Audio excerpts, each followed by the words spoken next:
Hey, what's up? This is ALOK, and I'm here at Ushuaïa, and those are things that you don't know about me.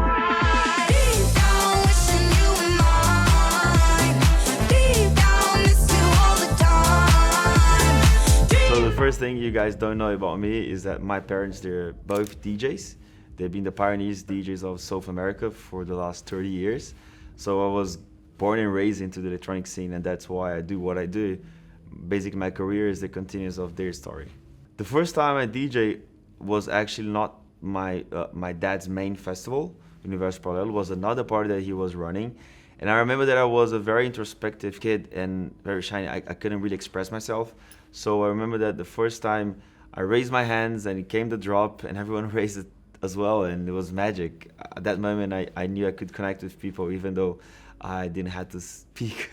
So it was magical, and I knew that I wanted to do that for the rest of my life. I think that everything in life is like, it's magic until it becomes a routine. So I do never allow that this becomes a routine. It's always so special for me, and I'm always so grateful for what's going on. And it's actually crazy what happened in a way where I do a free party in Brazil and put 1 million people, or it's just like something out of the perspective that you could really plan. It's something else going on as well. I think it's like, I don't know, it's a trust, that my people have on me in a way where I think every time that we have a Brazilian that represents us outside the country, it creates this environment that, it represents us. Move with my body, let it overload. My heartbeat keeps on repeating, about to explode. Yeah, so I was living in London with my brother, and we went there because we were trying really to. We had a project called Logica, so we were trying like live there because we were having some requests outside. We were working well on Beatport, but as soon as we got there, it didn't really work out. So I needed money and I needed a job. So first of all, I started to send my CVs everywhere. I remember knocking like Minister of Sound, all those clubs, say, hey, I'm a DJ, blah blah. But no one ever replied me. And I remember that one day I went to a club and I brought my CV as DJ, and the guy asked me, listen, we're not looking for DJs, but we're looking for barmen. Do you do drinks? I said, yeah, sure I do. But of course I didn't know how to do. So he said like, can you put here 25 mLs? And I put like 70.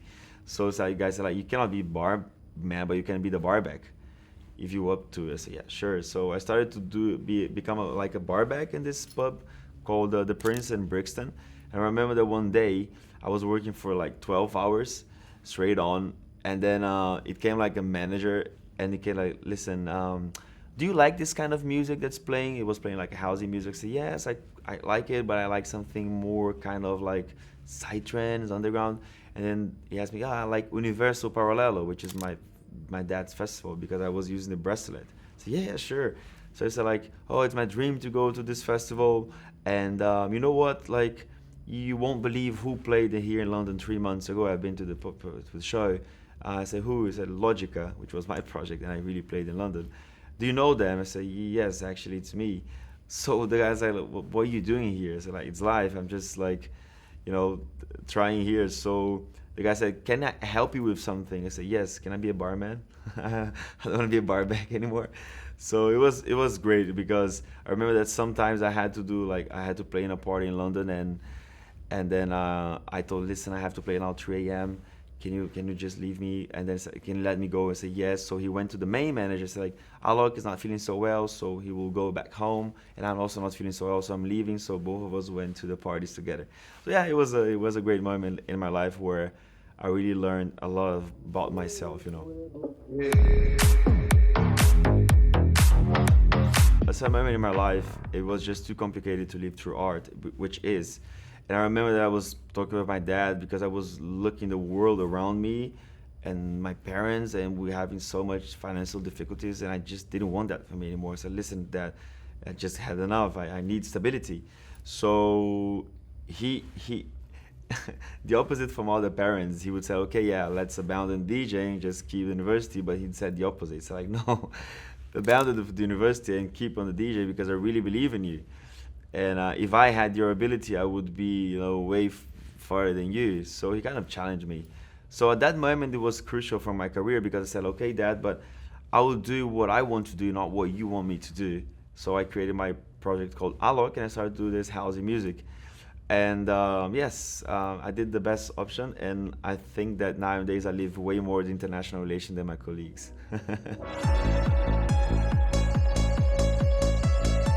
Yeah, so when I was 24 years old, I had like everything that people say that is success, like fame, popularity, money, cars, apartment, blah blah blah.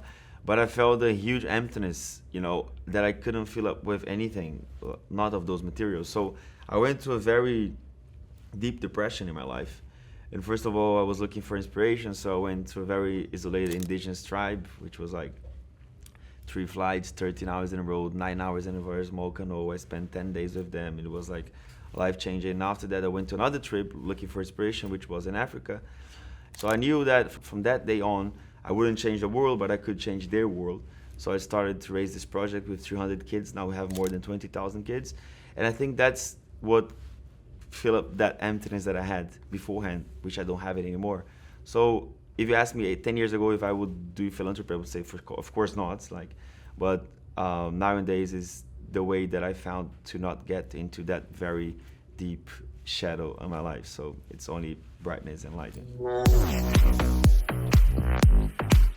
So as I was telling this trip that I did for the heart of Amazon with this indigenous tribe, I went there, and we have the mindset that we are more developed and they're less developed culture. But that moment I realized that that doesn't exist. What exists is different values and goals.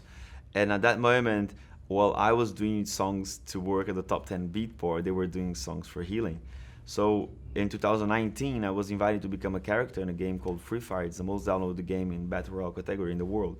So they asked me which superpower I wanted to have, and I said, like, is it possible to heal people? I said, yeah, for sure, but it's a Battle Royale game. Are you sure? I said, yes. So what happened was that my character became the best seller, not because of myself, not because of my music, because this superpower changed the dynamic of the game. After we had Cristiano Ronaldo, Justin Bieber, BTS, no one can beat ALOK because of the superpower. So I had a very, very, very big amount of money with this because I had 50%. So I wanted to heal inside and outside the game. So I donated 100% of my royalties to my institute. So that's why I brought 30 million to the institute, and I put Africa, India, and Brazil. That's all coming from the game and what I learned with indigenous, right? So 2021, I was asking myself, where's the future? It came the answer, the future is ancestral. At that moment, I realized that I had to do this album with them, which I was planning to do like 8 years ago, and I didn't. So we did this project, and it's the most important project of my life because it's not about myself, it's how I potentialize their voices. ALOK became very popular. It's super pop, and sometimes it doesn't fit to many places. So I created this something else because I had like a lot of demand to play in those other parties that doesn't fit ALOK. ALOK just became too big to those places. So not only too big, but too commercial. And so something else is like a place where I can play the songs that I used to play back in 2007, 8, and 9. So back to the old school and stuff that it's more underground.